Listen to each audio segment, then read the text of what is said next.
yang jauh lebih seru dan tidak kalah seru dari sesi sebelumnya. Dan mungkin Amang Inang ada kerinduan pribadi untuk bertanya terkait strategi investasi dan pengelolaan keuangan, baik itu pribadi maupun keluarga. Terutama mungkin tadi ada sempat disinggung kepanjangan dari suami, betul. Semua uang adalah milik istri, betul. Nah, bagaimana sih kita mengelola suami ini di dalam keluarga? Agak lucu ya mengelola suami ya, tapi itulah intinya. Baik, sudah kembali bergabung bersama kita moderator kita yang cantik luar biasa, Inang Lilis, bersama dua narasumber yang akan nanti dikenalkan juga. Ini kedua narasumber mohon izin, kebetulan di tempat kerja saya keduanya selalu disebut-sebut namanya. Sudah malang melintang lah di pasar keuangan maupun di industri perbankan. Namun Amang Inang sebelumnya kami ingatkan bahwa panitia telah menyiapkan door prize menarik bagi 4 orang yang beruntung yang nomornya akan dikocok dari absensi Amang Inang di depan tadi. Jadi jangan sampai kelewatan, jangan sampai ketinggalan, kita sama-sama bersiap untuk door prize yang sudah disediakan oleh panitia. Tanpa berlama-lama lagi, Amang Inang boleh sambil melanjutkan makan, namun jangan lupa kalau ada pertanyaan nanti bisa disampaikan. Kita akan mulai sesi kedua kepada moderator kita, Inang Pendeta Lilis Berutamunan, waktu dan tempat. Kami persilakan. Terima kasih untuk Jeremy Limbong yang juga gantengnya luar biasa. Kita kerjasama tadi di belakang ya, kamu bilang saya cantik, saya bilang kamu ganteng. Terima kasih Jeremy. Amang dan Inang, kita akan memasuki seminar part yang kedua. Mungkin supaya lebih akrab, Amang boleh dekat supaya kita tidak seperti ada jarak. Amang dan Inang, terima kasih masih di gereja ini hadir untuk bersama-sama menerima materi yang luar biasa yang akan disampaikan oleh dua narasumber. Kalau tadi kita membahas tentang keuangan gereja, tapi di sesi ini kita akan mendengarkan materi tentang keuangan pribadi yang langsung disampaikan oleh Amang Poltak dan juga Amang Joshua.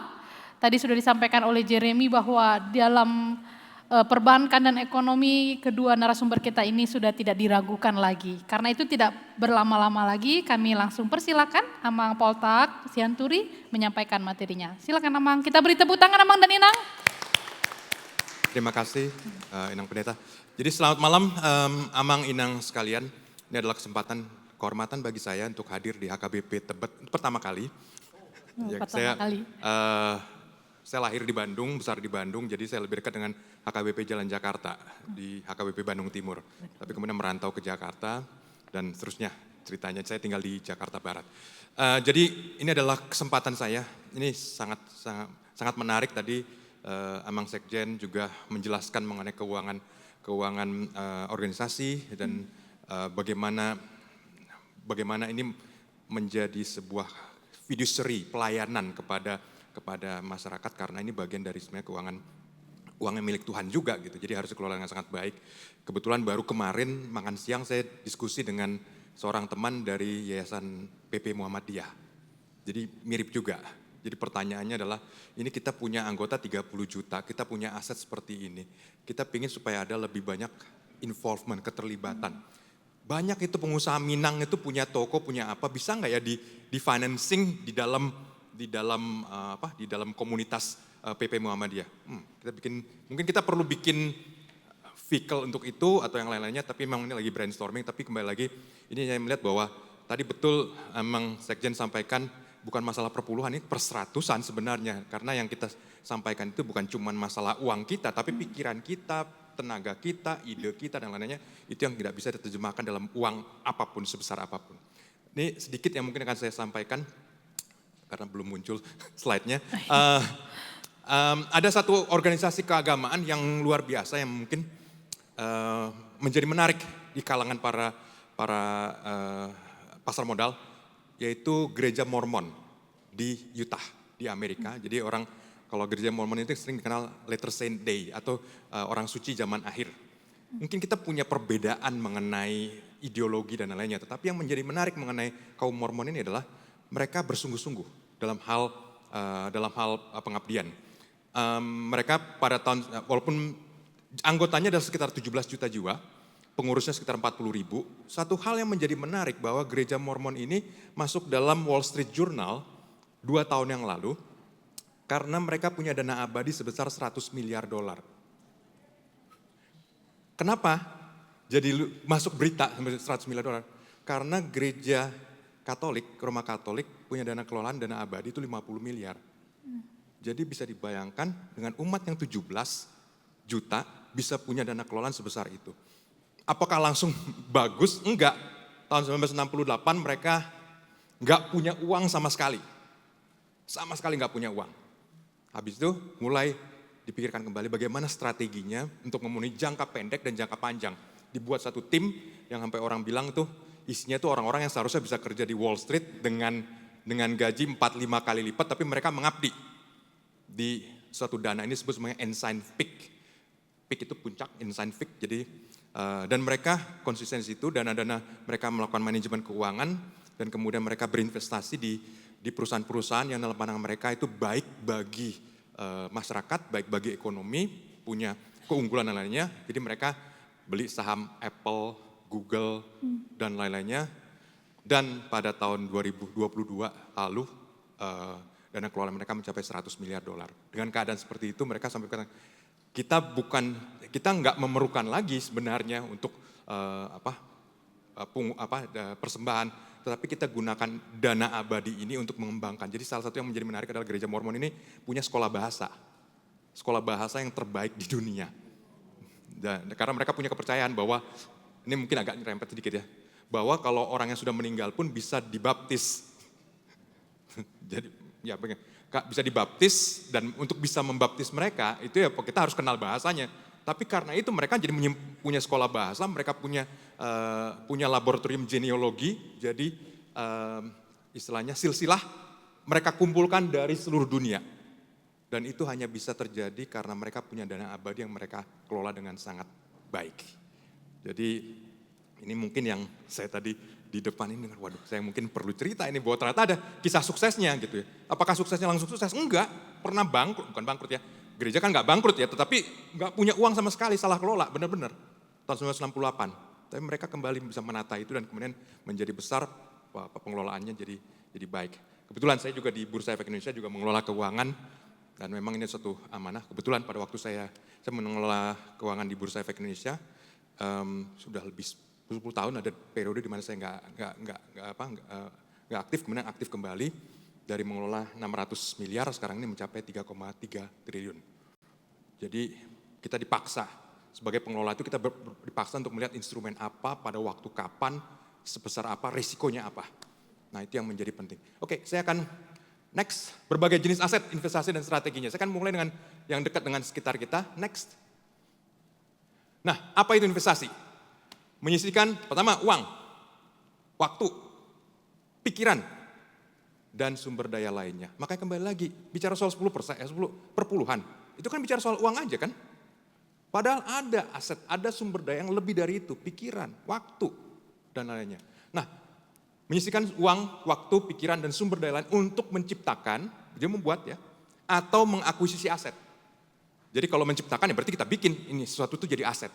Atau tadi kita nggak menciptakan, kita beli aset yang sudah ada. Mungkin kemudian diperbaiki, dan lainnya. Jadi ini adalah definisi mengenai investasi dan saya pikir ini sesuatu yang universal. Nah, next. Kalau gitu aset itu apa? Pertanyaannya kan? Aset adalah sesuatu yang memiliki nilai yang dapat bertahan. Pertama, bertahan dulu nih. Dan atau meningkat seiring waktu. Makanya kalau disebut sebuah aset itu minimumnya bertahan, berarti kan harus ada hal yang kita lakukan supaya nilainya nggak tergerus. Nah tadi kalau Amang tadi pengelola kan, ini harus di atas target. Iya karena setiap tahun, setiap waktu tuh ada inflasi. Maka wajar kalau target itu harus selalu naik. Nah oleh sebab itu maka di sini definisinya setidaknya itu bertahan terhadap daya beli atau lebih baik lagi meningkat. Nah kenapa bisa bertahan terhadap daya beli atau lainnya? Terutama ya disebabkan karena adanya arus cash flow. Nah ini yang menjadi penekanan paling utama yang sering saya sampaikan pada berbagai forum. Karena sering saya dapat pertanyaan, Bang Poltak, biasa panggilnya Bang Poltak kalau misalnya saya beli emas itu investasi atau bukan ya? Karena orang biasanya nelpon saya bilangnya investasi gitu kan. Tergantung saya bilang. Kalau misalnya belinya batu akik atau ikan lohan atau anturium, banyakan orang sekarang bilangnya ya itu spekulasi, itu bukan investasi. Walaupun dulu ngerasanya investasi kan. Kenapa? Karena udah tahu harganya jatuh sekarang. Nah, tapi kalau kita nggak tahu apa bedanya, mana investasi mana bukan, kita mulai dengan tadi, ada arus kasnya apa enggak. Itu sebabnya kenapa saya lebih senang menggunakan ilustrasi seperti pohon. Jadi Amang, Inang, kita semua ya tahu, nanam pohon itu kan mulai dengan biji kan. Biji sawi malah bijinya kecil banget tapi pohonnya besar sekali. Ketika kita tanam, perlu waktu. Tapi nggak bisa kan kita cuma tanam, habis itu kita biarkan aja. Enggak, kita harus kasih pupuk, kita kasih air yang cukup. Kemudian kalau ada hama ya kita basmi, kalau misalnya ada gulma kita bersihkan dan lainnya, harus dirawat. Nah, ketika dia mulai bertumbuh, nggak seketika juga kita bisa manfaatkan. Jadi contoh misalnya seperti pohon sawit. Pohon sawit dari mulai ditanam sampai bisa buah pertama 5 tahun. Kalau Pak Darmin bilang sekarang udah ada yang 3 tahun. Jadi Pak Darmin itu sangat fokus ke sawit. Oke, 5 tahun. Apakah buah pertamanya bagus? Enggak, masih jelek. Tapi tetap kita harus bertahan kan? Kita harus tetap pelihara. Nanti mulai tahun ke-7 dia akan berbuah. Buahnya mulai prima kualitasnya dan terus akan seperti itu kalau kita rajin memeliharanya sampai dengan 30 tahun ke depan. Jadi pohon sawit kayak pohon duit dong. Ya kira-kira seperti itu kalau kita rawat. Tapi kalau kita nggak rawat, ya udah pohon itu juga akan mungkin makan mati. Ya sama seperti tadi, kenapa saya sebutkan pada bagian pertama tadi. Perlu bukan cuma uang, pikiran, perhatian.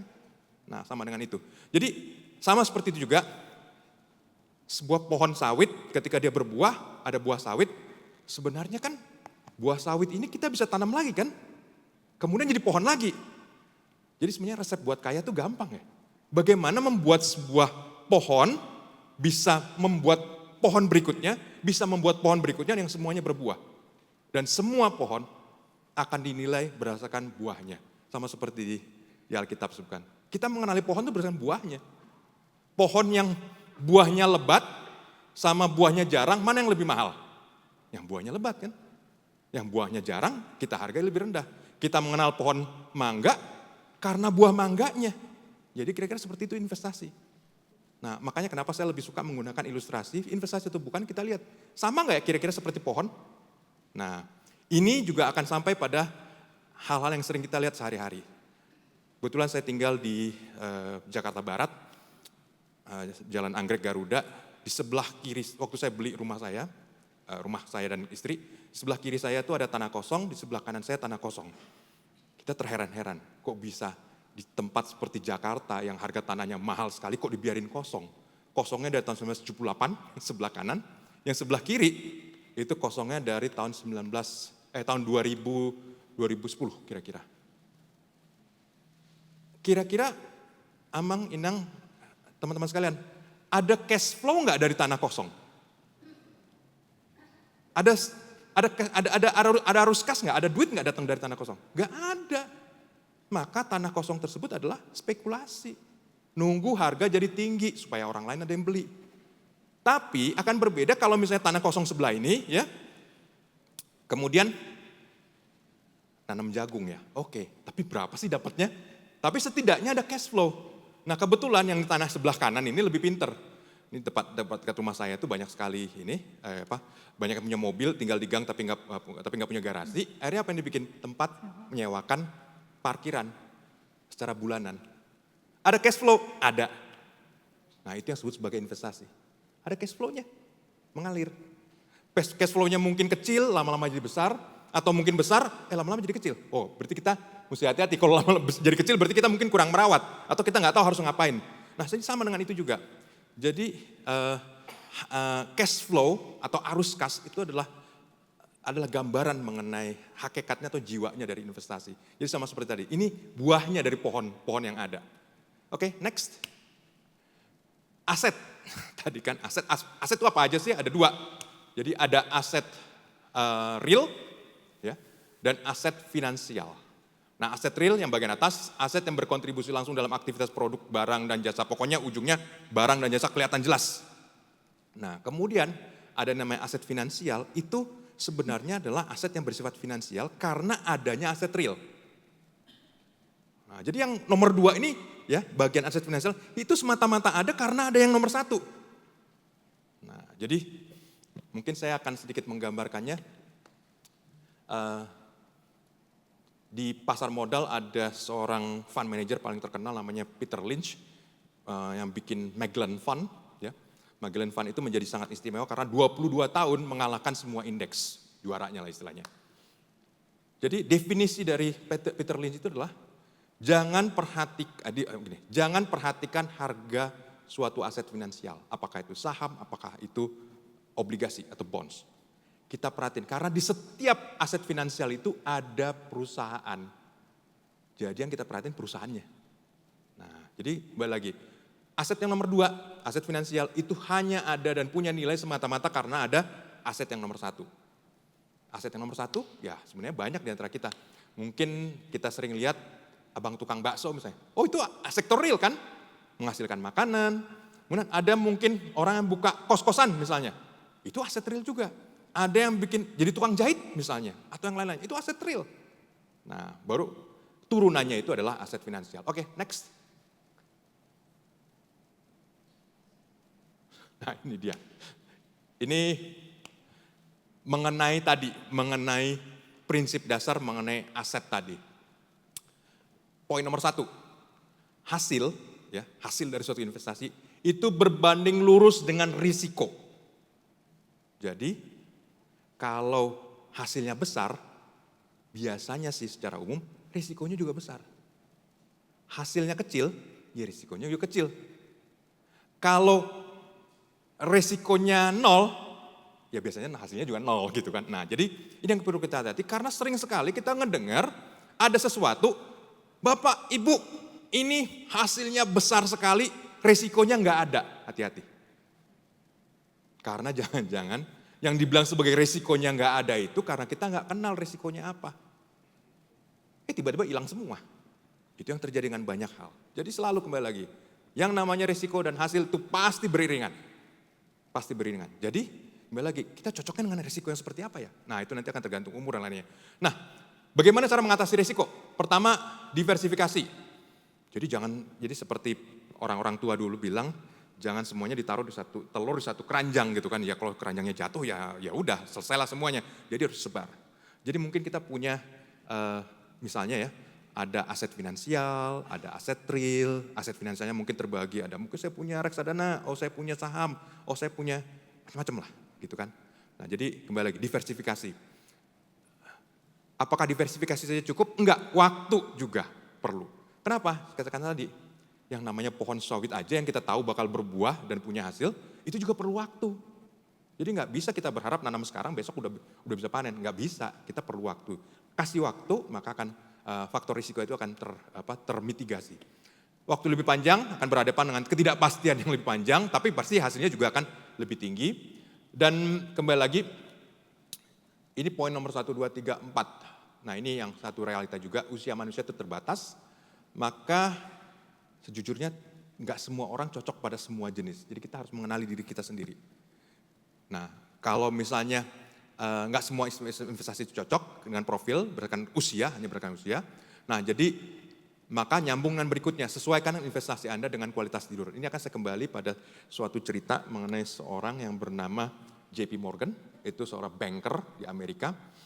Jadi suatu saat di satu lift, dia ketemu dengan stafnya, salah satu manajernya, yang kayaknya kurang tidur. Kemudian ditanya, kenapa kamu kurang tidur? Ya Pak, saya beli saham dan kemudian harganya fluktuasi terus-menerus. Saya jadinya harus perhatiin itu tiap hari, tiap waktu dan seterusnya gitu kan. Oh itu udah gak baik. Kenapa? Karena ongkosnya bukan cuma uang lagi, sudah ada ongkos emosi. Nah makanya prinsip yang disampaikan oleh JP Morgan, berinvestasilah sampai dengan Anda nggak terganggu tidur Anda. Karena berarti Anda udah nggak berlebihan. Kalau sudah berlebihan, masuknya sudah spekulasi. Gitu. Karena kita abai pada diversifikasi dan kita abai pada faktor waktu. Kualitas tidur ya. Kualitas tidur dan gaya hidup itu kalau mulai terganggu berarti kita sudah mulai masuk ke spekulasi. Apakah haram spekulasi? Ya tergantung. Kalau spekulasinya nggak pakai berhitung, cap cip cup, ya udah pergi ke Las Vegas aja deh, judi sekalian. Mau sepintar Anda ya tetap aja kan hasilnya. Tapi kalau spekulasi itu pakai perhitungan, pakai kalkulasi, pakai informasi yang cukup, biasanya sih spekulasi itu kan punya reason, punya alasan. Apakah masih bisa gagal? Masih bisa. Nah, tapi kembali lagi, itu bedanya di antar spekulasi. Apakah semua orang boleh berspekulasi? Ya enggak, tergantung kemampuan. Tetapi yang lebih mungkin adalah semakin tua, semakin muda kita, semakin punya ruang untuk lebih berspekulasi. Kenapa? Kalau gagal masih punya waktu untuk menebus, untuk membangun aset kembali. Tapi kalau bisa nggak spekulasi, ya investasi aja juga bisa. Bisa. Tapi kalau sudah sampai ke usia di atas 60, 70, waduh, jangan lagi ke arah spekulasi.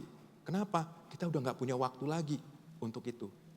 Nah itu sebabnya kenapa di forum-forum seperti ini saya juga bisa selalu sampaikan, ini saya senangnya dengan yang muda-muda, karena terus terang, sampai sekarang saya belum pernah ketemu orang, ya ini kunci untuk bisa sukses investasi adalah nomor satu adalah bisa nabung. Belum pernah sekalipun saya ketemu orang yang sukses investasi nabungnya gagal. Jadi harus bisa nabung dulu. Bagaimana caranya bisa nabung? Banyak caranya. Mungkin suatu saat kalau HKBP Tebet mungkin spekulasi investasi dan nabung dan lainnya. Oke, saya feel free to, ya silakan menonton gitu. Sesi khusus begitu karena khusus yang buat muda-muda nih. Ini saya harus ambil KPR apa saya nyewa ya? Pertanyaan-pertanyaan gitu. Saya harus pay later atau pakai belanja kartu kredit? Kalau saya pakai kartu kredit atau pakai kartu debit? Kalau kartu kredit saya mesti ngapain? Relevan. Bagaimana saya harus nyusun dana darurat itu seberapa? Kenapa darurat penting? Apa hubungannya dengan karir saya? Banyak hal. Ini menarik bagian investasi ini. Tapi oke, next.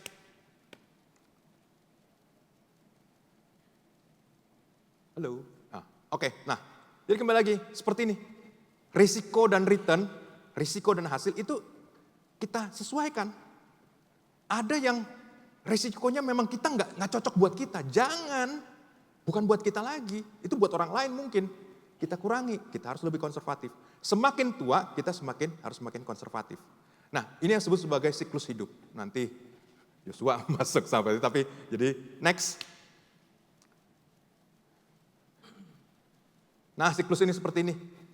Jadi Amang Inang, teman-teman sekalian sini, bahwa ketika muda, ya tadi pendapatannya belum banyak, karirnya juga masih baru dibangun, masih banyak yang bos marah-marah mulu, ada target dan lain-lain, sampai harus pulangnya malam dan lainnya. Ya udah, memang karena masih muda ya memang harus kenyataannya seperti itu, belum bisa gajinya besar kan. Itu makanya kenapa penting menabung. Karena kalau menabung dari muda itu akan jadi gaya hidup ke depannya. Misalnya contoh sederhananya. Ini yang saya terapkan sendiri. Tiap kali naik gaji, saya selalu akan pakai prinsip, saya akan hidup dengan gaji saya sebelumnya. Kenapa? Toh pas saya naik gaji, kan misalnya saya naik gaji bulan April. Apa bulan Maret saya nggak bisa hidup? Sama, saya juga bulan Maret masih bisa hidup juga. Jadi kenaikan itu akan saya selalu sisihkan. Sisihkan mana? Di depan. Kalau belakang keburu habisnya kemana-mana. Yang repotnya kebanyakan orang itu adalah tahu bulan April naik gaji, belanjanya bulan Maret. Menggerakkan ekonomi sih. Tapi itu yang namanya begitu ujungnya apa? Nabungnya berantakan semua. Ya udah nggak usah ngomong mengenai investasi lah. Kok nabungnya aja berantakan gitu. Nah, ya contoh seperti itu. Atau misalnya ini zaman saya waktu masih SMP, masih SMA tuh saya hobinya baca gitu. Salah satu yang diajarin oleh ibu saya adalah kalau beli itu harus bisa membedakan antara ingin dan perlu gitu. Nah, karena saya sukanya baca, gimana saya cara membedakan antara ingin dan perlunya gitu kan? Kayaknya semua perlu deh. Mana yang ingin? Kayaknya mana yang benar-benar cuma karena ingin aja gitu. Jadi kalau dulu di Bandung ada toko buku terbesar ya Gramedia, Jalan Merdeka.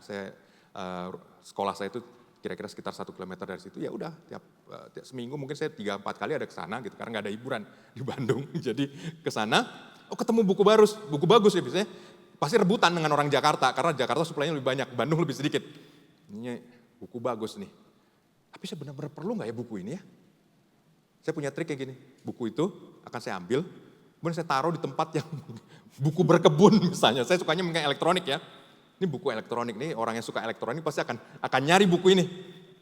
Gimana caranya supaya nggak ketahuan? Ya udah, saya taruh di tempat orang berkebun lah atau di mana yang mungkin orang yang saya yakin orangnya nggak tertarik mengenai elektronik kan. Karena saya pulang, saya akan mikir, kalau saya benar-benar perlu buku itu, besok saya akan datang lagi. Tapi kalau enggak, ya udah memang saya nggak perlu. Jadi saya ada periode namanya cooling down. Cooling down dengan cara seperti itu, oh iya, ternyata nggak perlu-perlu amat. Ya udah, balik ke toko buku itu ya pindahin lagi, balik lagi.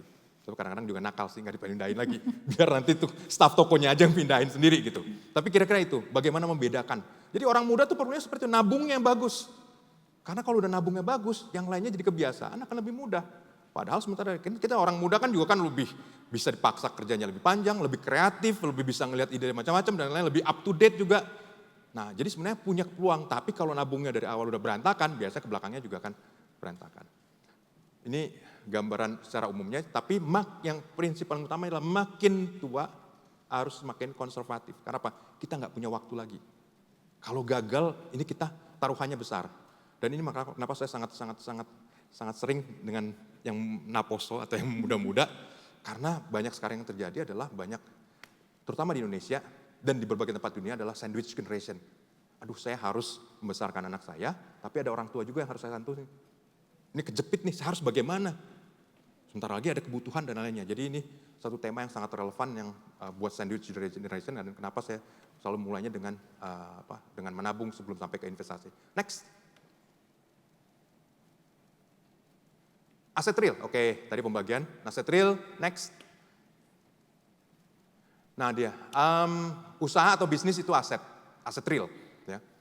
Jadi apakah bikin bengkel mobil, cuci mobil, bikin warung. Jadi kalau ibu, amang, inang misalnya ke satu gedung tuh biasa ada aja kan, namanya food court kan. Itu kan ada teman yang spesialisnya ngisi food court. Itu aset, iya itu aset real. Karena apa? Ada cash flow-nya.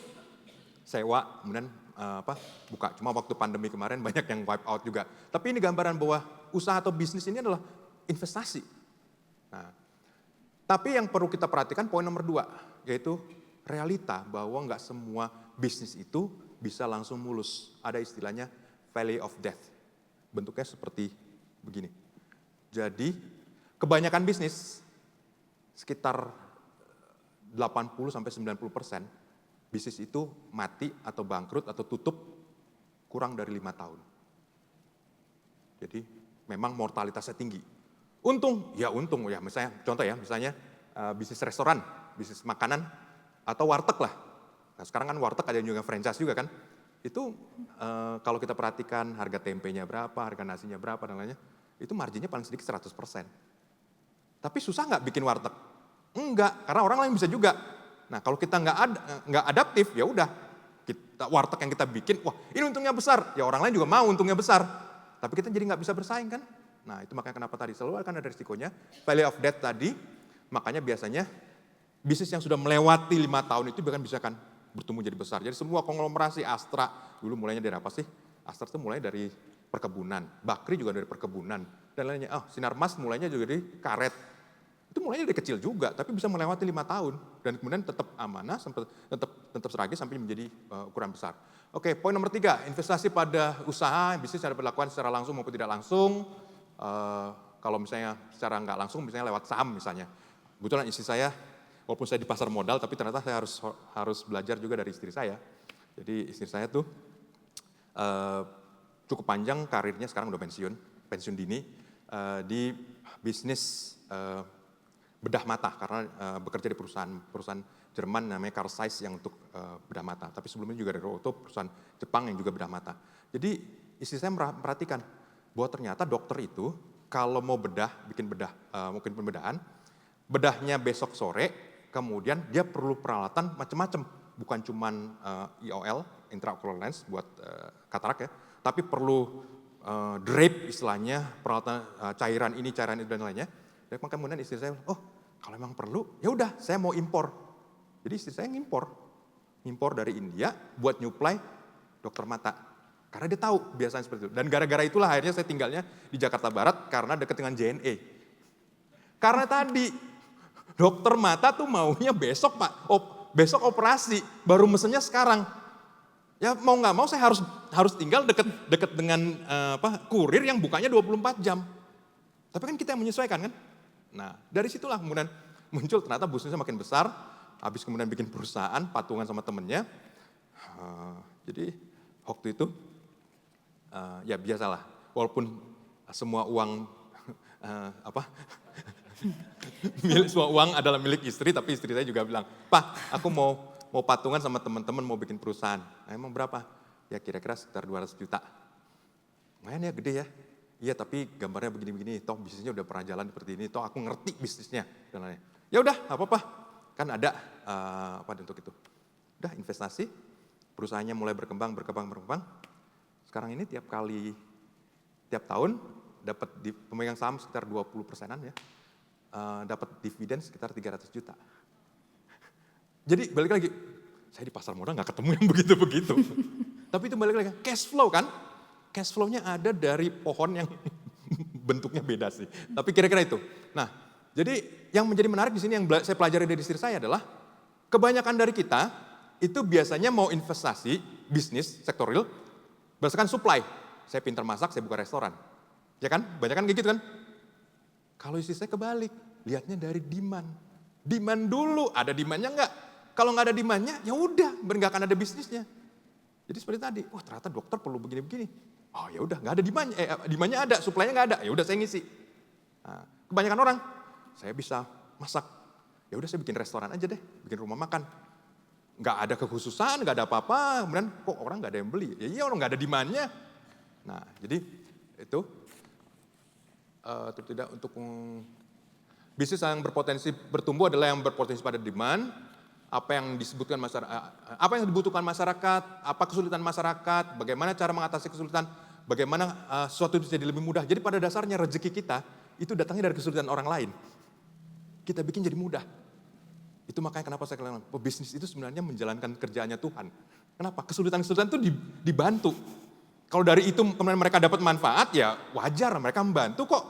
Gitu kan? Nah kembali lagi, tentu masalah etika lain lagi pembicaraannya. Tetapi kembali lagi bahwa kita memperhatikan apa yang dibutuhkan sesama, apa yang dibutuhkan sekitar kita sediakan. Kita tuh rezeki kita datang membantu orang lain. Gitu. Nah itu tadi ya, makanya kenapa saya mulainya dari demand gitu kan. Nah kebanyakan orang mulainya dari supply. Nah jadi overcrowded lah jadinya. Dan ini yang sering terjadi. Makanya kalau Amang, Inang, teman-teman sekalian banyak sekali kan rumah makan. Perhatiin nggak rumah makan tuh umumnya pendek-pendek semua. Karena tadi banyak kan datangnya dari supply. Nggak bikin kekhususan dan lain-lainnya. Oke, next. Usaha dan bisnis tadi.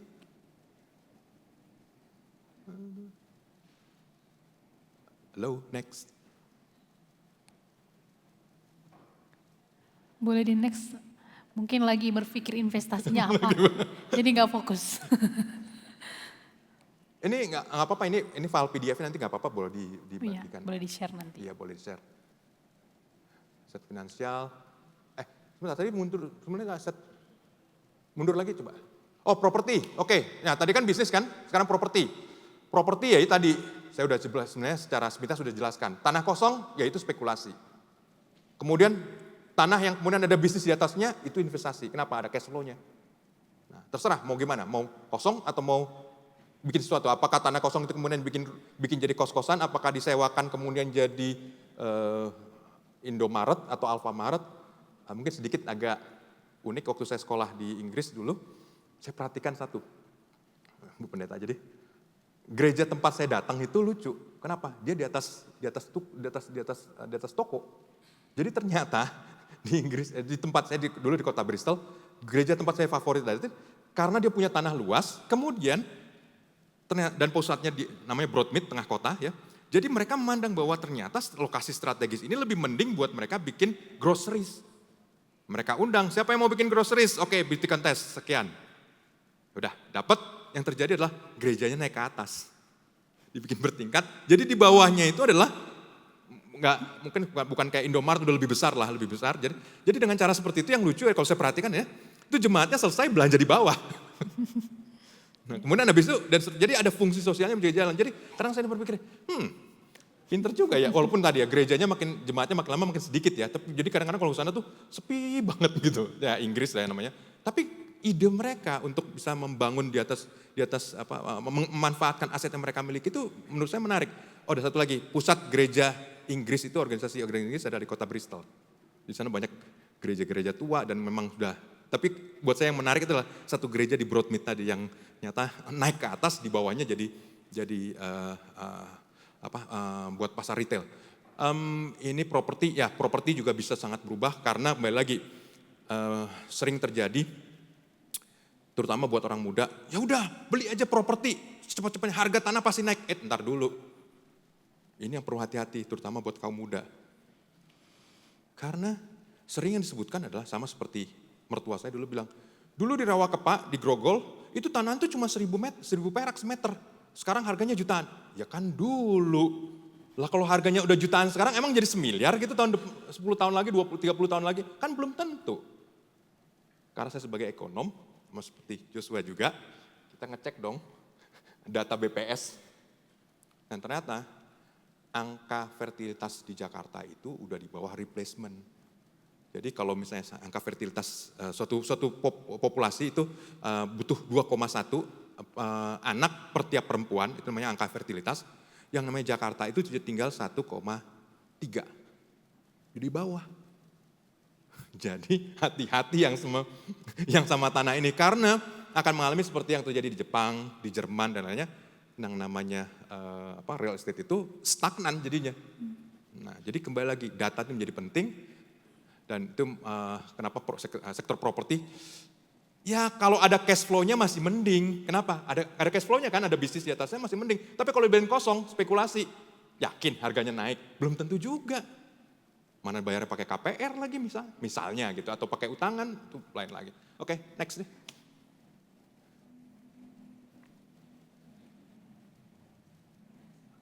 Next, oke, aset finansial, next. Nah ini dia, ada tabungan, deposito, reksadana pasar uang, tabungan, itu biasa untuk jangka pendek, karena nggak, balik lagi lah, kan kita ada kebutuhan yang jangka pendek, baru gajian, kan nggak mungkin semuanya masuk deposito, terus belanjanya pakai apa gitu kan, ada kita bagi-bagi.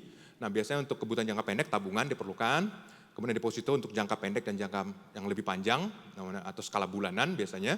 Kemudian ada reksadana pasar uang. Nah reksadana pasar uang ini biasanya hasilnya tuh lebih bagus daripada tingkat inflasi dan kemudian bisa di-redeem atau bisa dicairkan seperti hampir seperti tabungan. Tapi mungkin kalau tabungan kan hari ini juga kita cairin, hari ini dapat kita uangnya. Kalau reksadana pasar uang biasanya selisihnya 1 hari gitu. Nah itu ini bisa ini tentu kebutuhannya akan tergantung pada kita semua, karena akan berbeda-beda, berdasarkan siklus dan waktu juga akan berbeda-beda. Next, nanti akan dibahas sama Joshua. Sun, Ori, Sukri, obligasi korporasi, surat utang. Nah, jadi ada yang namanya surat utang negara. Surat utang negara, ada namanya Ori, obligasi retail Indonesia. Jadi obligasi surat utang negara yang memang buat retail. Jadi pecahannya cuma 5 juta, 1 juta, dan lainnya. Nah, ini biasa tenornya 3 tahun, sampai ada yang 5 tahun. Ini hasilnya lebih bagus dibandingkan deposito, tapi memang tadi harus duitnya dingin. Kenapa? Karena bisa sih dijual lagi, tapi lebih repot. Kalau deposito kan jatuh tempo kita bisa cairin. Nah ini surat utang Sun atau Ori atau Sukri, namanya sukuk retail. Itu seperti surat utang negara tapi yang syariah compliance. Itu biasanya ada underlying dan biasanya bunganya atau kuponnya lebih tinggi daripada Ori. Nah itu ya kita Kristen yang apa-apa juga sih beli Sukri, yang memang tersedia juga kan. Jadi itu bisa dimanfaatkan. Dan kemudian obligasi juga ada surat utang korporasi di beberapa pihak juga udah bisa dijual pada individu retail. Next. Nah kemudian ini saham, tadi kan, saya ada bisnisnya menguntungkan sekali. Iya, tapi saya nggak punya waktu. Yakin nggak kalau misalnya bisnis makanan itu menguntungkan, apalagi udah lewat dari 5 tahun. Wah, karena berdasarkan statistik kan menguntungkan kan. Tapi saya nggak punya waktu. Gimana caranya saya bisa menikmati bisnis makanan tanpa saya meninggalkan pekerjaan saya sehari-hari? Ya udah saya bisa beli saham. Saham dari perusahaan yang go public terkait dengan tadi bisnis makanan, pertambangan. Nggak mungkin saya buka tambang sendiri kan. Nah ternyata ada banyak sekali sektor. Nah itu kita bisa lihat di sini. Tapi yang paling penting di sini adalah yang saya bikin warna tebal itu adalah adalah kesehatan keuangan dari perusahaan tersebut dan juga yang perlu adalah pertumbuhannya. Jadi ini bisa, saya matanya udah tua juga, saya malah nggak bisa baca tulisan saya sendiri dari jarak ini. Ya berbagai macam ada, tapi prinsip sama, kita perlu melakukan diversifikasi. Oke, next. Ada reksadana, ini juga seperti tadi, kalau reksadana itu biasanya bukan kita berinvestasi secara langsung, tapi kita menyetorkan kepada suatu aset manajemen di mana ada fund manager profesional yang akan memilihkan investasinya. Oh ini saham ini, oh ini obligasi ini dan lainnya, ada macam-macam. Dan kita nanti mereka akan hidupnya dari biaya administrasinya. Jadi kira-kira sekitar 0,5% per tahun, nah itu akan menjadi bagian mereka. Dan ketika kita perlu kita bisa redeem. Jadi ini ada reksadana, ada ETF, Exchange Traded Fund, itu diperdagangkan di Bursa Efek Indonesia. Tapi ini gambarannya adalah sifatnya sama seperti kita investasi di perusahaan. Apakah semuanya pasti akan naik? Belum tentu. Ada risikonya, ada dampak bisnisnya juga, dan itu kita perlu hati-hati. Dan untuk bisa hati-hati kita melakukan diversifikasi. Oke, next. Oh oke, investasi lain. Emas, logam mulia. Ini saya masih berbeda pendapat sama istri saya. Karena sampai sekarang saya nggak pernah percaya bahwa emas itu investasi, itu spekulasi. Itu. Kenapa? Nggak ada cash flow-nya buat saya ya. Tapi kalau istri saya sih enggak. Berpendapat, tapi kan enak dilihatnya dan lain cantik. Ya udah deh terserah. Yang namanya pernikahan kan perbedaan kan. Ya udah masing-masing punya kepercayaan sendiri, jadi nggak apa-apa juga gitu kan, asal nggak ngeganggu, ya udah. Ada bentuk investasi lain, komoditas itu juga ada yang bisa berbentuk investasi, tapi juga kadang-kadang spekulasi. Nah, ini tergantung ada cash flow-nya apa enggak ya. Nah, kemudian kripto, nah, pure spekulasi kalau saya bilang sih. Barang antik itu juga spekulasi sebenarnya. Kira-kira itu yang bisa sampaikan karena akan dilanjutkan oleh Joshua. Kita beri tepuk tangan dulu Amang dan Inang, luar biasa telah memberikan informasi dan pencerahan tentang berbagai jenis aset investasi dan strateginya. Tadi saya ada sedikit catatan Amang. Berinvestasilah, jangan sampai kualitas tidurnya terganggu. Ini kebanyakan ibu-ibu nggak ada investasi, tidurnya terganggu juga Pak. Karena apa ya? Cash flow-nya pertama. Cash flow-nya berarti. Baik, tanpa berlama-lama kita akan langsung menyampaikan waktu untuk Amang Joshua Pardede memberikan materi yang juga memberikan kepada kita pencerahan tentang investasi dan strategi. Kami persilakan, kita beri waktu dan kesempatan. Tepuk tangan Amang dan Inang untuk narasumber yang terakhir. Oke, selamat malam Horas, Amang Inang dan juga Inang Pendeta. Terima kasih atas introduction-nya. Mungkin ke slide nomor 1. Tadi cukup banyak sebenarnya aliran ilmu kami ini sama sebenarnya dengan Pak Poltak. Jadi sebenarnya tadi cukup banyak, jadi saya nggak akan mengulang. Slide berikutnya mungkin. Intinya memang sama ya, dalam skop pribadi, keluarga dan juga perusahaan dan juga pada akhirnya gereja, kita perlu menetapkan tadi skala prioritas ya, kebutuhan dan juga keinginan. Ya, jadi kalau kita bicara kebutuhan apa sih needs yang kita perlukan ya, makanan, rumah, pakaian ya. Keinginan, nah ini banyak nih sekarang anak muda nih healing ya. Prioritaskan healing, tapi untuk kebutuhan intinya ini dilupakan ya. Kadang-kadang seperti itu, makanya tadi kata Bang Poltak bahasa Bataknya fear of missing out ya, anak-anak FOMO. Artinya karena tadi ada konser Coldplay, konser Taylor Swift, semuanya pada ngejar itu duluan diprioritaskan ya, anak-anak muda nih. Sehingga muncullah fenomena tadi, ada pinjol, ada juga judi online. Sehingga inilah yang memang menjadi salah satu hal yang kami temukan juga saat ini, yang banyak media mengatakan bahwa daya beli masyarakat lagi menurun. Ya, jadi artinya memang karena berbagai kebijakan dari pemerintah lah, tapi intinya tentunya oleh sebab itu untuk memenuhi keinginan-keinginan yang banyak tadi, ya next berikutnya. Nah next tadi sudah dibahas juga, saya nggak akan bahas lagi, berikutnya lagi. Ini yang menarik adalah ekonomi itu adalah masalah kelangkaan. Ya, kita memiliki keterbatasan di sana. Ya, kita punya mau dari A to Z, ya, tapi keterbatasan kita adalah ya tadi apakah kita bisa memiliki semuanya itu, yaitu permasalahan ekonomi. Ya, Jadi oleh sebab itu tadi perlu ada skala prioritas. Mana yang perlu kita prioritaskan dari sisi misalkan untuk kebutuhan leisure, jalan-jalan, ataukah memang untuk prioritaskan pendidikan anak, ataukah untuk untuk perpuluhan. Itu semuanya memang harus kita setting dari awal ya, sehingga harapannya dalam hal pengelolaan tadi itu tidak terjadi mismatch ya, ataupun tadi akan terjadi cash flow yang jelas. Slide berikutnya lagi, mungkin saya langsung ke slide nomor 11 ya. Ya ini tadi intinya tadi sama ya, aset produktif nggak produktif. Nah ini kita bicara terkait dengan siklus hidup manusia. Tadi juga Bang Poltak sudah menyampaikan dengan sangat gamblang ya, bahwa pada saat kita masih usia produktif ya, dari umur 22 sampai 40, nah ini bagaimana kita perlu wealth creation ya, kita bekerja mencari karir, meningkatkan karir, lalu juga mulai cicil rumah ya, mulai beli otomotif, beli mobil, lalu juga sudah mulai berkeluarga, akhirnya memikirkan dana pendidikan anak. Artinya memang kita dalam proses hidup kita ya, kebutuhan ini akan terus meningkat ya, dari kita waktu single, waktu sudah menikah, tentu keperluan hidup itu terus meningkat. Nah tentunya tadi untuk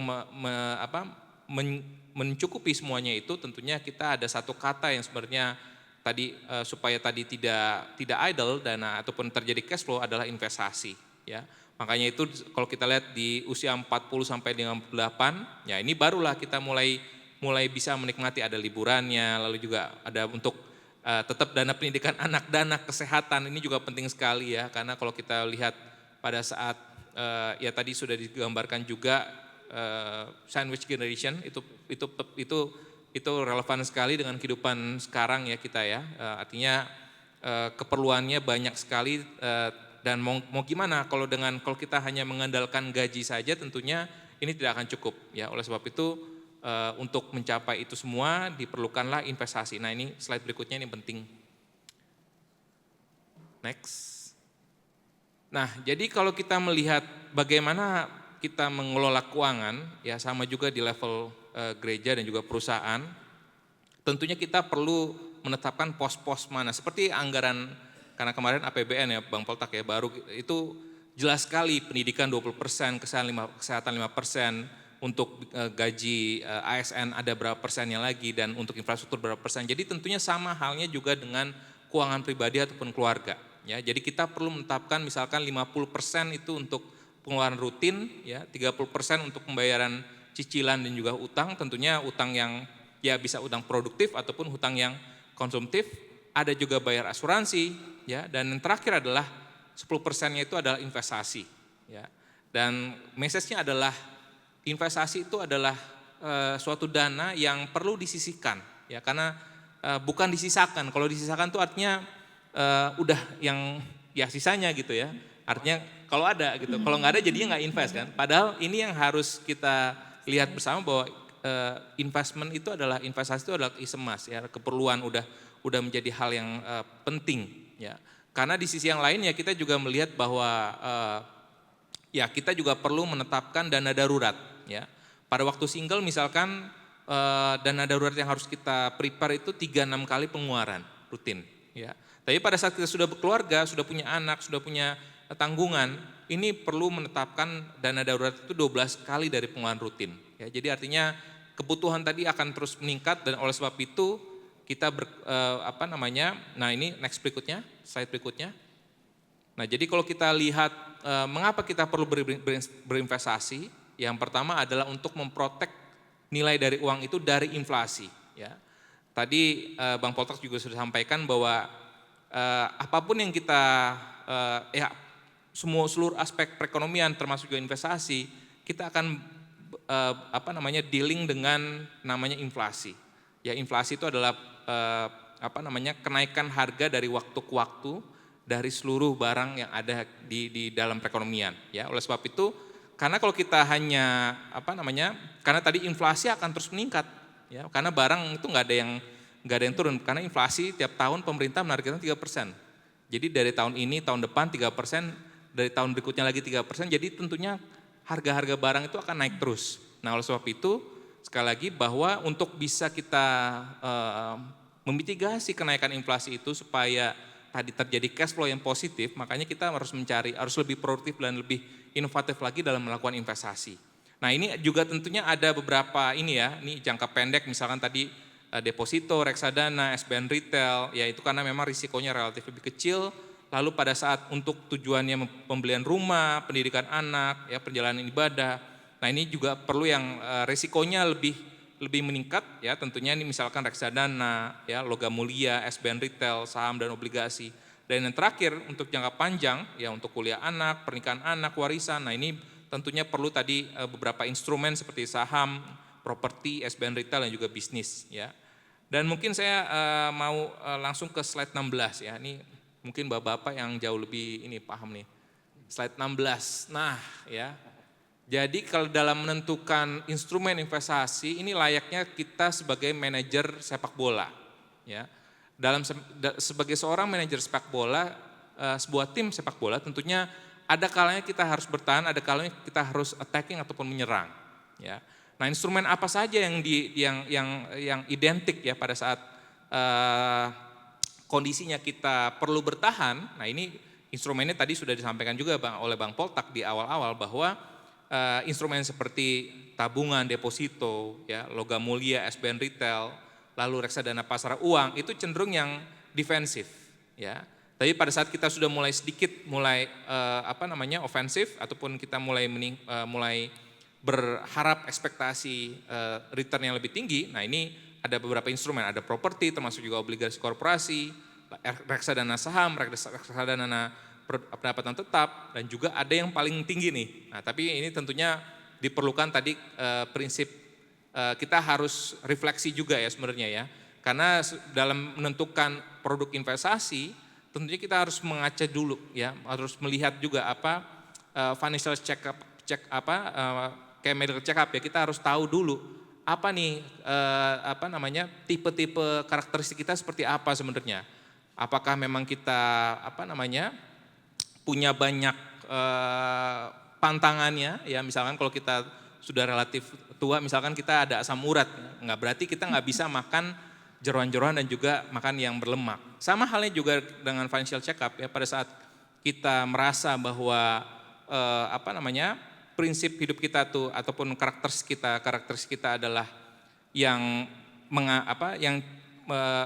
memprioritaskan kenyamanan ya, artinya memang reksadana ataupun obligasi lah menjadi salah satu instrumen yang bisa kita optimalkan. Nah, tapi kalau kita memang prinsip ataupun karakteristik hidup kita ini karakteristik kita adalah seorang yang risk taker ya, ataupun yang suka mengambil risiko, tentunya tadi instrumen-instrumen yang dalam skema sepak bola yang bagian menyerang itulah yang memang bisa diprioritaskan ya. Nah, jadi berikutnya lagi kenapa tadi sekali lagi ingin menyampaikan bahwa dalam kita melakukan investasi, mengapa? Karena tadi nilai barang ataupun kebutuhan kita itu akan terus naik dari waktu ke waktu ya, ada namanya inflasi. Oleh sebab itu kita bagaimana supaya tidak negatif aset kita, tentunya kita harus melakukan investasi ya. Dan sebagai sebagai penutup mungkin tadi ya, slide sebelumnya lagi, berikutnya lagi. Intinya tadi sudah slide sebelumnya lagi. Nah, jadi intinya mungkin saya akan stop di sini karena tadi sudah cukup banyak. Jadi artinya dalam prinsip pengelolaan keuangan pribadi tentunya yang pertama penting sekali adalah kita perlu menetapkan tadi apa kebutuhan kita dan apa memang keinginan kita ya. Yang kedua adalah kita perlu menetapkan skala prioritas dari keinginan-keinginan kita ya, dan juga kita perlu menetapkan misalkan planningnya seperti apa dalam 5 tahun, 10 tahun dan lain sebagainya. Yang berikutnya pun juga adalah kita perlu mengetahui karakteristik dari diri kita sendiri ya, apakah kita seorang yang risk taker ataukah kita seorang yang tidak suka risiko. Tentunya ini akan sangat berpengaruh. Jangan dipaksakan ya, kalau kita memang orangnya tidak suka risiko ya berarti kita memang nggak bisa kita berinvestasi, melakukan bermain saham ataupun membeli saham ya. Dan juga sebaliknya, kalau kita suka mengambil risiko ya nggak cocok juga kalau kita memiliki aset seperti aset keuangan seperti deposito ataupun obligasi. Ya, jadi tentunya semuanya ini akan sangat ditentukan lagi oleh profil risiko dari masing-masing kita. Ya, jadi intinya adalah kedepannya bahwa dengan melakukan prinsip tadi kita perlu bukan menyisakan, mensisihkan ya tadi belanja-belanja ataupun planning keinginan kita. Tentunya harapannya pengelolaan keuangan pribadi dan juga keluarga pun juga diharapkan akan bisa sustainable ke depannya dan tidak mengganggu dan supaya tadi semuanya bisa tidur nyenyak tiap hari. Demikian mungkin Amang Inang, terima kasih. Kita beri tepuk tangan Amang dan Inang. Terima kasih untuk Amang Joshua Pardede telah memberikan materi perencanaan keuangan yang bijak melalui investasi. Jadi harus ada skala prioritas. Kalau kebanyakan anak muda-mudi healingnya ini anggarannya lebih gede ya Amang ya. Jadi saya sarankan sebagai pendeta healingnya ke gereja aja.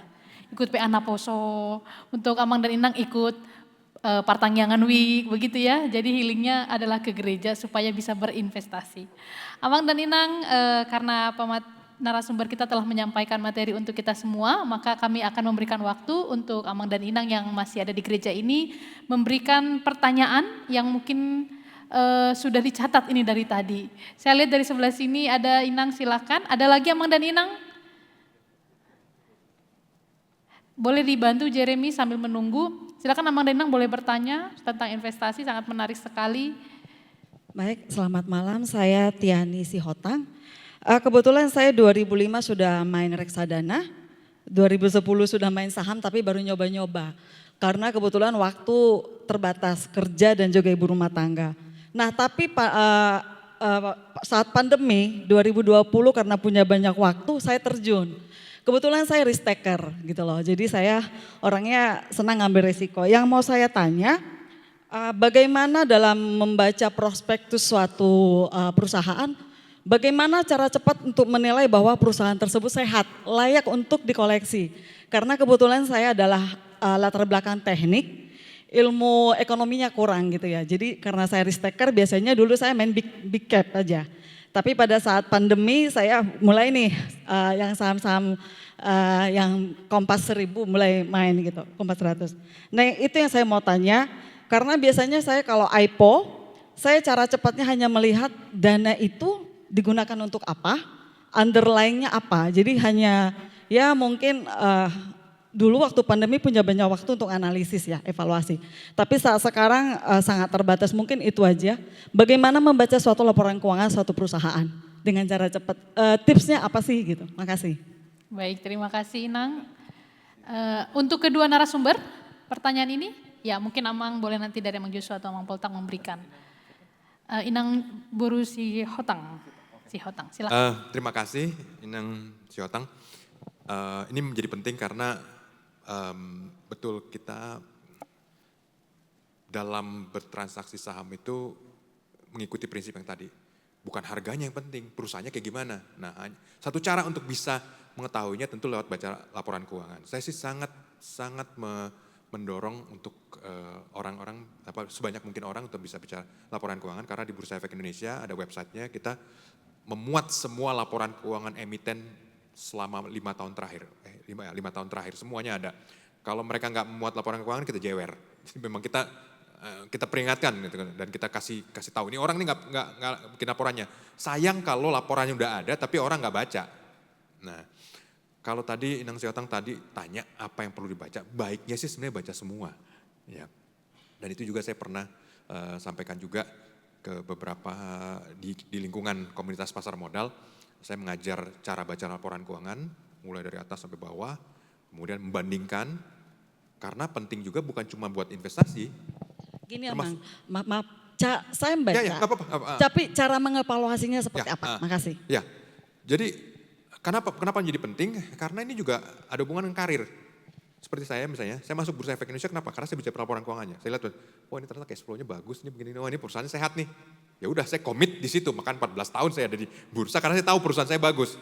Tapi kalau misalnya kita ya nggak tahu laporan keuangan perusahaan, nggak bisa laporan keuangan, kemudian habis itu kita kerja di perusahaan, kita nggak tahu perusahaan kita itu bagus apa jelek atau yang. Nah, kalau sebagai investor, nah tentu ada yang namanya rasio ada macam-macam.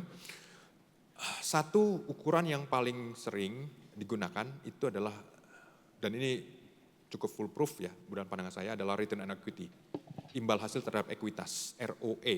Nah, angkanya makin ke atas makin bagus, tapi jangan kurang dari 7%. Jadi kalau misalnya ada satu saham, return equity-nya di bawah 7%, sebaiknya nggak usah dilirik lah, atau ya kalau tahu sendiri resikonya akan besar. Kenapa?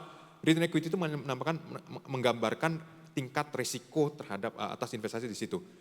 Dengan 7% kita udah bisa beli ori, udah bisa BI rate. Ngapain kita capek-capek dan segala macam baca laporan keuangan kalau 7% aja kita udah dapat. Jadi kita harus yang di atas 7%.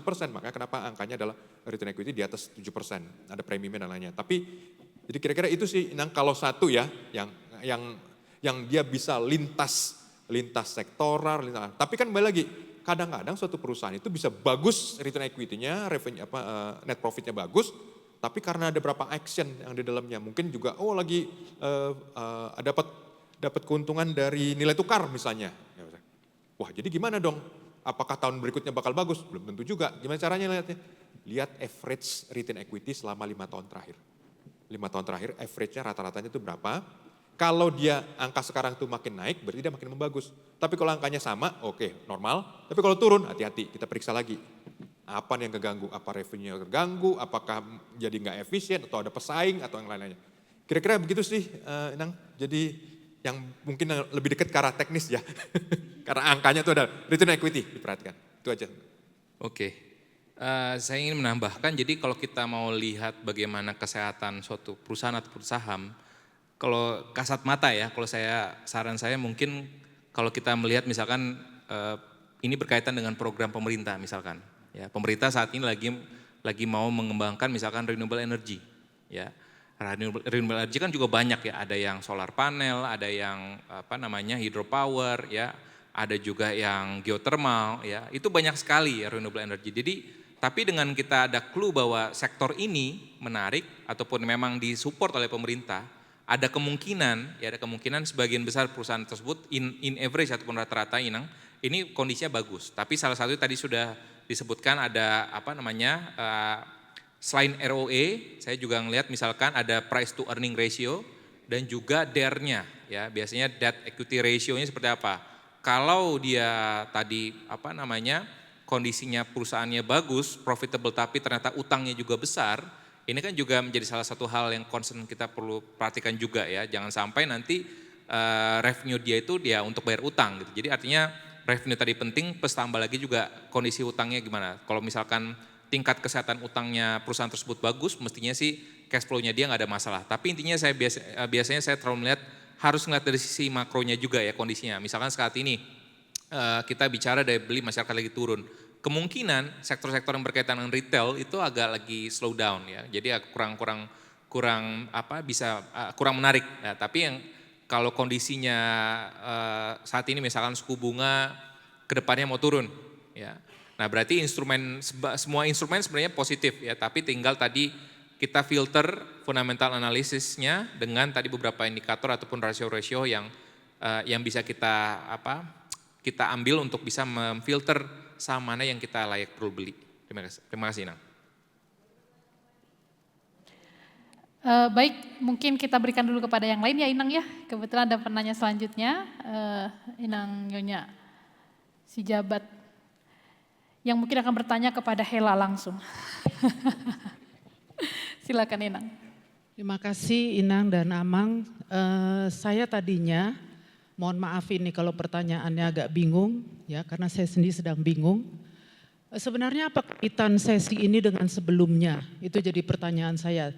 Tadinya saya berharap, berarti kalau di sesi kedua ini bicara soal investasi and so on gitu ya. Kalau untuk personal saya pikir kita bisa dari luar gitu. Tapi saya menantikan bagaimana investasi yang dikerjakan oleh secara pusat gereja gitu ya. Is it appropriate atau is it good gitu ya. Saya menanti-nantikan itu gitu. Dari sesi pertama mungkin saya nggak tahu. Jadi sebenarnya sesinya mana yang duluan, mana yang belakangan itu pertama. Saya terus terang menantikan itu. Bagaimana gereja bisa mengembangkan diri seperti contoh-contoh tadi di gereja sana, gereja situ ya. Itu satu. Yang kedua adalah kata investasi ini. Mungkin di kita HKBP ada alergi kah gitu ya, karena di gereja aja, di Alkitab aja Tuhan marah gitu, ada jual-jual tukar-tukar menukar di depan itu ya. Apalagi di bawah, misalnya di basement kita jadikan misalnya kafe apa gitu ya, apakah is it okay gitu ya. Jadi maksudku apakah gereja kita sekarang nih HKBP, karena gereja tetangga kok kayaknya majunya uangnya banyak banget gitu ya. Kok kita kok kayaknya tadi malah saya sedih, lack of trust gitu. Aduh lebih ngeri lagi nih, ada apa sih sebenarnya di HKBP. Jadi maksud saya investasi itu apakah masih alergi gitu ya. Jadi sebenarnya ini kaitannya dengan sesi yang pertama. Yang ketiga adalah saya pernah mendengar istilah financial literacy.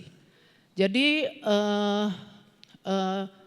saya dengar kalau financial literacy itu sudah masuk di luar negeri itu sejak awal, sejak dini, bahkan sejak TK. Jadi belajar savings, belajar expenses, belajar termasuk donate, termasuk beramal gitu ya. Nah, kalau di sekolah-sekolah di luar sana sudah masuk, bisakah financial literacy masuk juga di sekolah minggu gitu ya? Ini saya kira dengan masuk financial literacy, bentuknya seperti apa nanti Amang Pendeta yang bisa merumuskan. Tapi paling enggak gitu ya, komponen jadi seorang Kristen yang baik itu tidak hanya mengumpulkan uang, tapi dia juga bisa berdonasi, bisa bercharity. Tidak seperti sekarang kayaknya kok HKBP kasih persembahan kok pelit banget gitu ya. Maaf saya mengatakan seperti itu karena diteriakkan bahwa kita kekurangan uang. Kok kayaknya pelit amat gitu, ditahan-tahan, tapi kalau beli baju sekian, beli sepatu oke. Tapi kalau untuk iuran gereja tahunan kok 100.000 susah banget gitu. Something wrong yang akar berakar turun-temurun kayaknya mesti harus diperbaiki. Aku berpikir financial literacy mungkin harus masuk ke dalam HKBP. Thank you. Ya, terima kasih untuk Inang Nyonya Sijabat. Mungkin yang lebih konkret tadi dari Inang ini yang boleh direspon, mungkin ada masukan dari segi investasi untuk gereja yang bisa menjadi masukan yang berharga tentunya untuk kita. Kebetulan juga ada pimpinan dari gereja KBP. Silakan Amang. Oke ya, terima kasih Inang Sijabat ini tadi hal yang penting juga karena kembali lagi tadi saya sebutkan juga kan bahwa investasi itu ada yang bentuknya real, ada yang bentuknya finansial dan dua-duanya adalah punya. Dan gereja bisa melakukan dua-duanya, tinggal tadi kecocokannya atau enggak.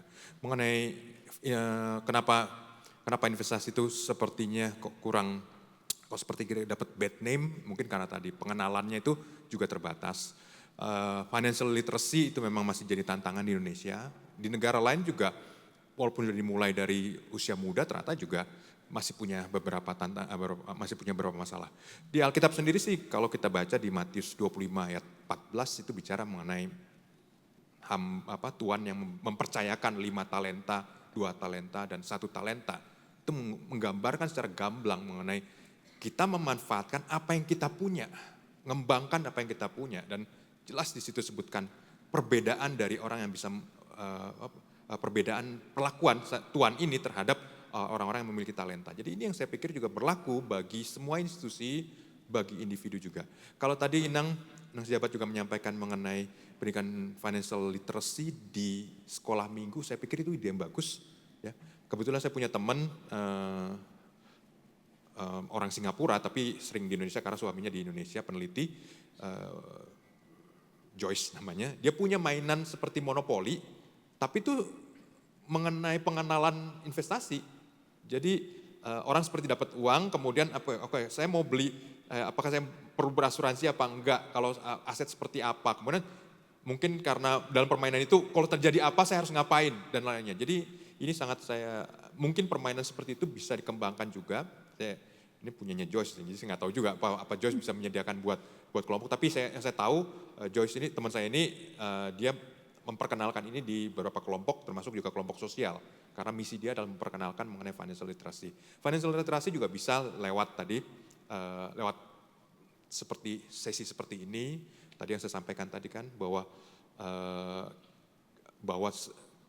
jadi hukum besi bahwa kalau hasilnya tinggi, pasti resikonya juga sebenarnya tinggi. Nah itu menjadi penting, Karena salah satu manfaat dari financial literasi yang secara langsung adalah kita membedakan mana yang benar-benar investasi, mana yang bukan. Mana yang kita realistis dan mana yang kita sedang sebenarnya dalam proses ditipu gitu. Itu aja sudah bisa sangat berharga. Karena kembali lagi, kalau misalnya orang udah pernah ketipu, biasanya trust-nya itu, rasa percayanya itu akan rendah sekali dan akhirnya jadinya sangat takut, semua hal dianggap sebagai ini bakal nipu saya. Akhirnya justru malah keuangannya nggak berkembang.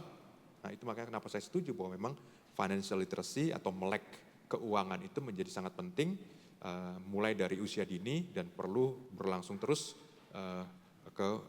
terus berlanjut. Jadi seperti yang tadi mungkin saya sampaikan sama Joshua tadi kan mengenai tiap orang risikonya beda-beda. Ya, kita lihat aja. Orang lajang mana risikonya lebih tinggi apa lebih rendah dibanding yang udah menikah? Menikah lebih tinggi. Udah menikah, nggak punya anak, sama punya anak 1, punya anak 2, punya anak 3. Beda semuanya. Berdasarkan waktu aja beda gitu. Jadi setiap orang itu punya profil risiko yang berbeda-beda. Oh, anaknya cuma 2, tapi satu berkebutuhan khusus misalnya. Beda lagi risikonya. Perencanaannya juga pasti harus beda lagi. Nah, jadi ini yang saya pikir penting dan saya setuju kalau misalnya financial literacy itu perlu menjadi bagian dari layanan kepada masyarakat gitu, karena ini akan menyangkut bagi kita untuk ya tadi saya setuju sama Mang Sekjen yang tadi ya, kumparan itu kita putar balik gitu sehingga ketika orang bisa secara keuangannya itu baik, tidurnya nyenyak, kemudian perencanaan jangka panjangnya juga baik, rasa syukurnya itu kan muncul. Secara volunteer aja, secara sukarela gitu. Dan ini akan baik. Tapi kalau memang keuangannya juga buruk dan semakin memburuk, ya yang ada aja saya kurang. Gimana mau ngarap untuk bisa memberikan lebih banyak gitu. Nah itu yang saya pikir pemberdayaan lewat gereja adalah kunci untuk itu. Oh ya, silakan Jeremy. Ya. Ada dari Amang Sekjen, kami berikan waktu, silakan. Karena ada menyangkut dengan gereja, yang pertama dulu bahwa HKBP itu tidak anti dengan usaha, investasi, dan di periode ini sudah dimulai ada 2 PT yang pasti ada hubungannya dengan keuangan. Itu dulu yang pertama. Yang kedua ada dana HKBP ini dan itu diputuskan dan tidak dimasukkan ke investasi karena risiko tinggi. Dana pensiun HKBP dia paling di deposito atau SBN. Tidak dimasukkan ke saham karena saham itu risikonya tinggi. Jadi dana pensiun. Dan di sini BPSK juga diputuskan uang di BPSK tidak boleh dimasukkan ke saham karena risikonya sangat tinggi. Kita ambil yang moderat. Paling tinggi dia di SBN. Nah itu yang ditempuh HKBP. Dan terakhir sejak berdirinya gereja dari dulu dan sampai akhir zaman, uang gereja itu harus lebih banyak dari persembahan. Kalaupun ada investasi yang moderat yang tadi itu tambahan, karena ketika itu sudah menggantikan persembahan, kita khawatirkan gereja bisa juga seperti yang tadi tutup. Jadi tetap yang andalan bergereja adalah sejak berdirinya kita baca di Injil, sampai sekarang, sampai ke masa depan, tetap merupakan ungkapan persembahan, investasi dan lain sebagainya bisa menjadi tambahan terhadap kehidupan pelayanan gereja. Terima kasih. Baik, terima kasih untuk Amang Sekjen. Izin Bapak biar di situ saja. Oh ya, baik.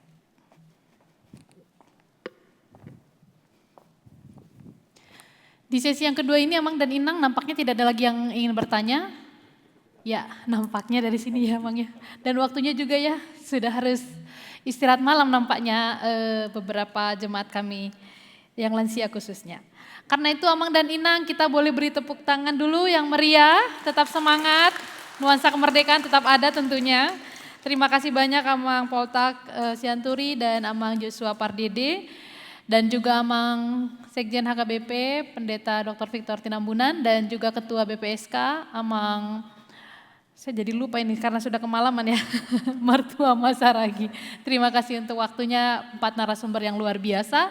Izinkan saya menyimpulkan sedikit Amang dan Inang tadi sudah kita dengarkan dari 4 narasumber, tentu yang bisa dikaitkan dan apa yang penting untuk kita pada malam hari ini, ternyata apa yang kita terima itu adalah berkat Tuhan yang harus kita kelola dengan baik. Tadi dari pakar ekonom sudah memberikan kepada kita bagaimana untuk menginvestasi keuangan yang ada pada kita, besar atau kecil, sesuaikan dengan profil diri kita masing-masing, pekerjaan kita masing-masing, dengan resiko juga yang bisa kita ambil tentunya. Dan bila itu bisa kita lakukan dengan baik, tentu rasa syukur kita akan meningkat. Kita akan selalu memberikan yang terbaik untuk Tuhan karena sudah mengelola berkat Tuhan dengan baik. Maka di gereja pun kita akan memberikan persembahan yang terbaik untuk Tuhan. Nanti ada hubungannya sama BPSK. Jadi bisa mencapai target ya Mang ya, nanti dari HKBP Tebet. Demikian Amang dan Inang, kita beri tepuk tangan untuk kita semua yang hadir. Terima kasih banyak, karena itu untuk selanjutnya kami persilakan narasumber boleh kembali ke tempat, dan terima kasih Amang. Kami serahkan kembali kepada MC Jeremy Limbong untuk boleh melanjutkan acara. Baik, terima kasih banyak Inang Lilis Buru Tambunan. Kita berikan, Inang Pendeta Lilis Buru Tambunan, kita berikan tepuk tangan sekali lagi untuk seminar kita pada malam hari ini di waktu yang sudah cukup larut. Demikian Amang Inang, acara kita pada hari ini kiranya bisa menjadi berkat bagi kita semua. Berikutnya kita akan memberikan apresiasi dari Panitia Pesta Huria kepada para narasumber. Sambil menunggu pemberian apresiasi, mohon izin kami minta tolong ke Panitia Pesta Huria untuk pemenang door prize, apakah sudah ada namanya, supaya bisa disampaikan ke kami. Baik, kita akan langsung menyerahkan apresiasi kepada narasumber. Kami undang keempat narasumber untuk maju ke depan, sambil nanti ada penyerahan apresiasi. Yang pertama, boleh keempat narasumber kita berdiri sama-sama di depan. Izin dulu di sini Amang. Ya. Ya. Baik. Yang pertama, apresiasi kepada Amang Sekretaris Jenderal HKBP, Amang Pendeta Dr. Victor Tinambunan MST, akan diserahkan oleh Amang Pendeta Resort HKBP Tebet, Amang Pendeta Martunas Manulang. Kami silakan Amang.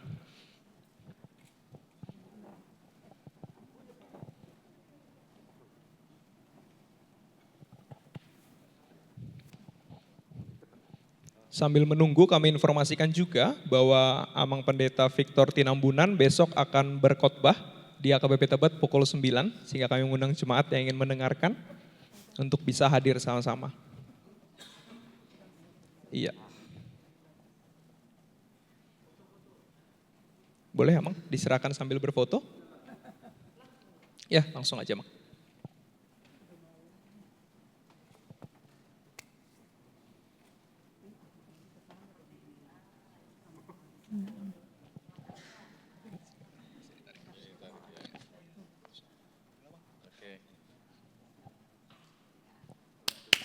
Baik, kita berikan tepuk tangan.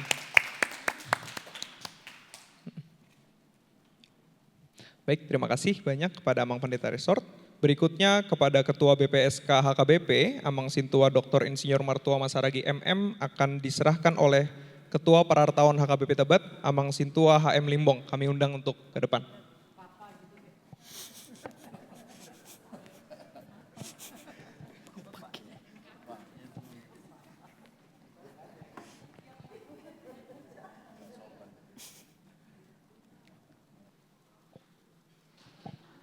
Baik, kita berikan tepuk tangan sambil berfoto.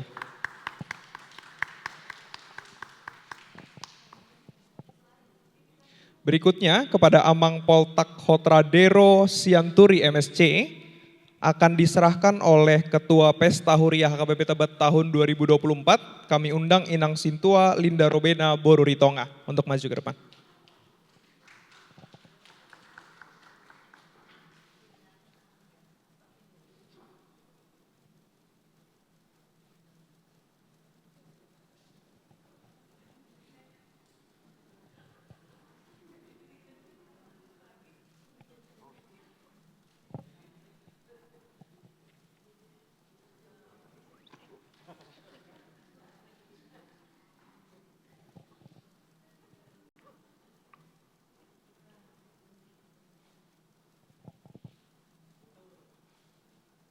Iya, baik, terima kasih.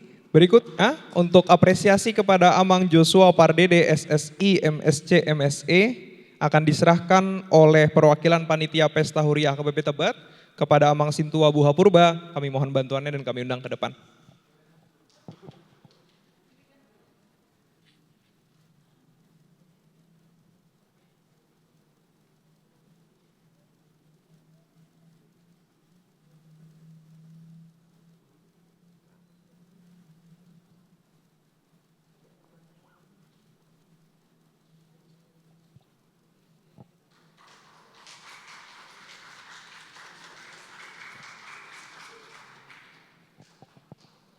Baik, terima kasih Amang. Boleh keempat narasumber? Siap. Oh iya. Izin mohon maaf kami undang kembali yang tadi menyerahkan apresiasi untuk berfoto bersama ke depan. Kealpaan ada pada MC. Iya, boleh Amang di tengah.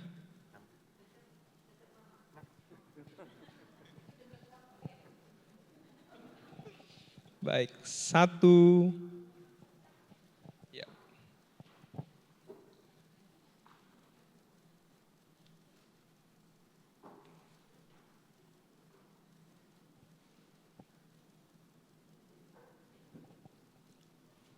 Iya. Baik, kita berikan tepuk tangan. Kami persilahkan untuk narasumber dan para pemberi apresiasi untuk kembali. Namun untuk Inang Sintualinda, mohon izin. Untuk Inang Sintualinda Robena Bororitonga, kami persilahkan untuk memberikan ucapan terima kasih mewakili Panitia Pesta Huria HKBP Tebet.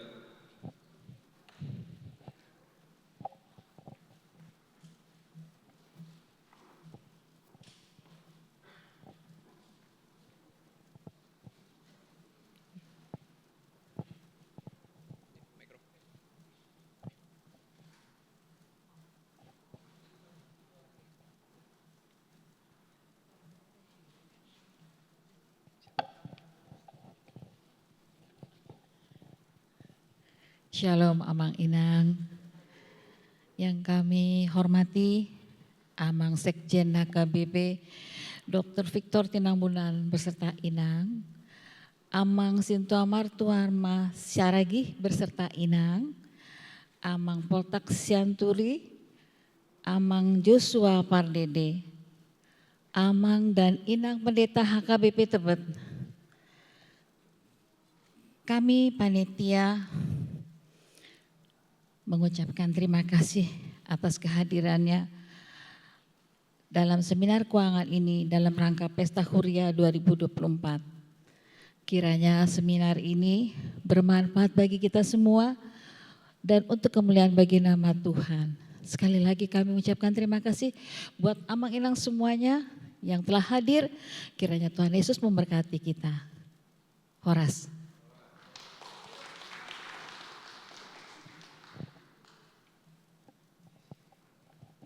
Baik, kami ucapkan terima kasih kepada segenap panitia Pesta Huria HKBP Tebet tahun 2024. Baik, Amang Inang, kita sudah berada di penghujung acara, namun mohon izin untuk pengumuman door prize, apakah sudah ada dari panitia? Supaya MC tidak diserang oleh hadirin.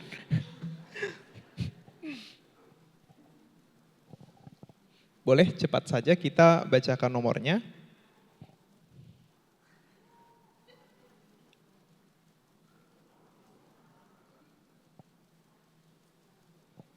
Perlu kami sampaikan bahwa door prize ini adalah sumbangan dari jemaat yang bersimpati pada acara kita pada hari ini. Jadi murni dari sumbangan jemaat. Izin MC saja lah yang ambil ya Mang Inang. Diizinkan? Oh boleh. 4.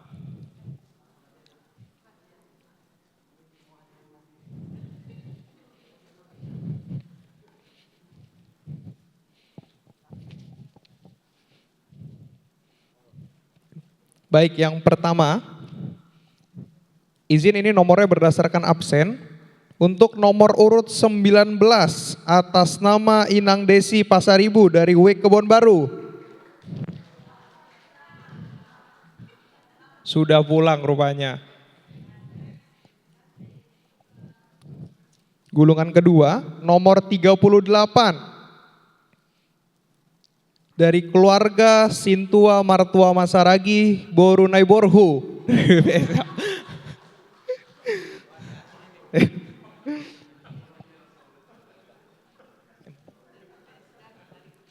Baik, berikutnya dengan nomor urut 79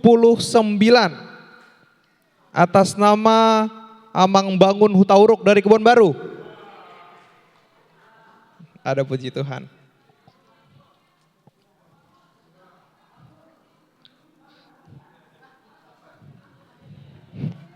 Ya, berikutnya keempat atas nomor 77 atas nama Amang Sihar Hasibuan dari Wikpar Serahan. Izin karena tadi satu orang pertama sudah pulang, kita buka lagi. Semoga sudah selesai. Dari nomor 37 atas nama, mohon izin kalau kami salah, ini karena kurang terbaca, atas nama Inang Dewi Simanjuntak, betul? Udah pulang juga. Berikutnya.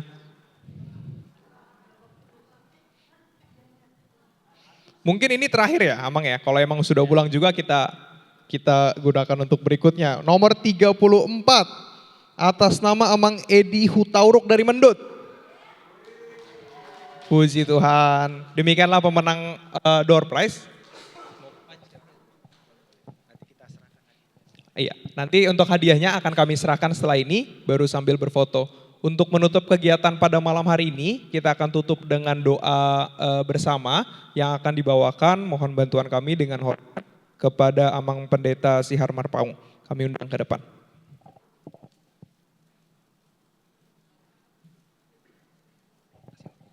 Iya, terima kasih sama Jeremy MC yang memimpin acara ini.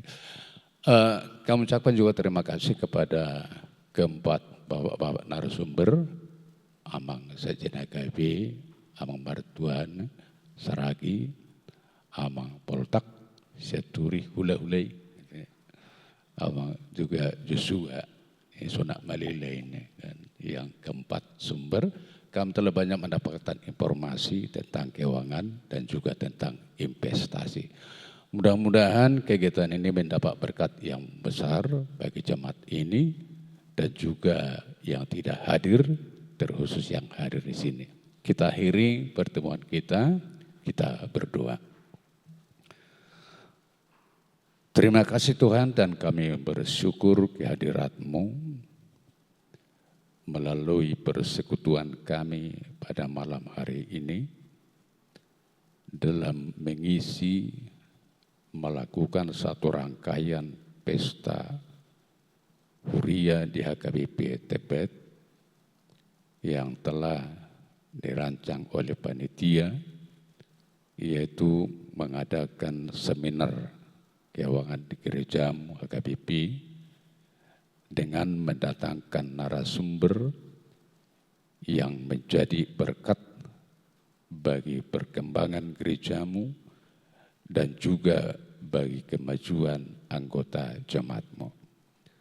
Berkatilah Tuhan materi-materi yang telah diberikan oleh para narasumber sehingga berguna untuk perjalanan gerejamu. Berguna juga untuk kehidupan setiap warga jemaat-Mu yang ada di HKBP Tebet ini dan juga bagi mereka yang bisa hadir dalam mengikuti seminar pada malam hari ini. Berkati juga seluruh yang datang mengikuti seminar ini, sehingga kami dapat mendapatkan banyak informasi tentang pengelolaan uang, terkhusus pengelolaan uang yang dari berkat Tuhan, yang ada di tangan jemaat-Mu, yang mereka telah persembahkan ke tengah-tengah gerejamu sebagai ucapan syukur mereka atas segala berkat Tuhan dan juga pemberian Tuhan yang luar biasa dalam kehidupan mereka.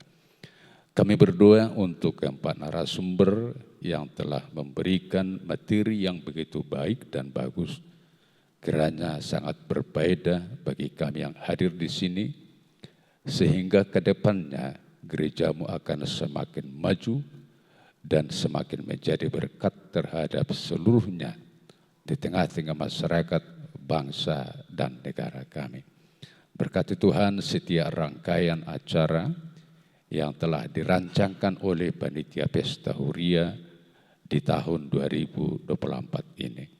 Hingga pada akhirnya tanggal 8 September dapat berjalan dengan baik, penuh dengan sukacita, dan seluruh warga jemaat-Mu yang ada di HKBP Tebet secara bersama-sama untuk memeriahkan pesta Huria di tahun ini dan mengucap syukur kepada Tuhan dengan memberikan dari apa yang mereka miliki, dari milik mereka yang Tuhan telah berikan. Kami akan mengakhiri acara ini. Karena Tuhan yang tetap bersama kami, melindungi kami sepanjang malam hari ini. Di saat kami meninggalkan gereja ini, mau kembali ke rumah kami masing-masing, Tuhan yang mendahului setiap langkah kami, sehingga kami ditibakan di rumah kami masing-masing untuk dapat bertemu bersama keluarga dalam keadaan sukacita dan penuh kebahagiaan daripada Tuhan. Kami serahkan hidup kami malam ini, esok dan untuk hari-hari selanjutnya. Biarlah gerejamu menjadi garam dan terang di tengah-tengah dunia ini. Kami adalah manusia yang penuh dosa dan kekurangan. Ampuni kami Tuhan dari dosa dan kesalahan kami, sehingga kami layak di hadapan Tuhan dan layak untuk Tuhan pakai menjadi saluran berkat di tengah-tengah dunia ini. Di dalam nama anak-Mu Yesus Kristus, kami telah berdoa dan mengucap syukur. Anugerah Tuhan kita Yesus Kristus, kasih setia Allah Bapa, dan persekutuan dengan Roh Kudus kiranya menyertai kamu sekalian. Amin. Horas Madihita. Amang Inang izin kita foto bersama sebentar. Kami undang seluruh hadirin yang masih di ruang utama untuk berfoto bersama dengan narasumber di tengah.